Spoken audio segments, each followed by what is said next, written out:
సూర్య info మీద first case 2013లో పెట్టారని తెలిసింది. అండ్ మహేష్ బాబు గారు బ్రాండ్ అంబాసిడర్గా 2021లో చేరారు. 2013 నుంచి కేసెస్ జరుగుతుంటే ఇప్పుడు 2025, దాదాపు 22 ఇయర్స్ ఎందుకు హైలైట్ అవ్వలేదంటారు ఈ న్యూస్? ఇప్పుడు ఎందుకు బయటకు వచ్చిందంటారు ఈ న్యూస్? మీకు ఇక్కడ ఏదైనా ప్యాటర్న్ కనిపిస్తుందా?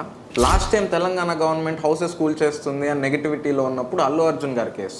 ఈసారి 400 acres ఆఫ్ గ్రీనరీ కూల్ చేస్తున్నారు అని నెగిటివిటీ వచ్చినప్పుడు మహేష్ బాబు గారి కేసు. ఇది కోఇన్సిడెన్సా లేదా ఒక కవరప్ ప్యాటర్న్? మీరేమనుకుంటున్నారు? నా కమెంట్స్లో డెఫినెట్గా చెప్పండి, నేను తెలుసుకోవాలనుకుంటున్నాను. ఈ రోజు రెబల్ వాయిస్లో మేము ఇష్యూని గ్లామరైజ్ చేయడానికి రాలేదు, క్వశ్చన్ చేయడానికి వచ్చాం. ఒకవేళ ప్యాటర్న్ అయితే మహేష్ బాబు గారే లాస్టా, లేకపోతే తెలంగాణ గవర్నమెంట్ నెక్స్ట్ నెగిటివ్కి వెళ్ళినప్పుడు ఇంకెవరన్నా వస్తారా? ఈ వీడియో మెయిన్ ఏం ఒక యాక్టర్ గురించి కాదు, ఒక సిస్టమ్ గురించి, మన అటెన్షన్ ని వాళ్ళకి అనుకూలంగా మార్చుకునే ఒక సిస్టమ్ గురించి. ఈ రోజు మహేష్ బాబు గారు, రేపు ఎవరు? ప్రతి విషయంలో బిగ్గర్ పిక్చర్ చూడడం మనం ఎప్పుడు స్టార్ట్ చేస్తాం?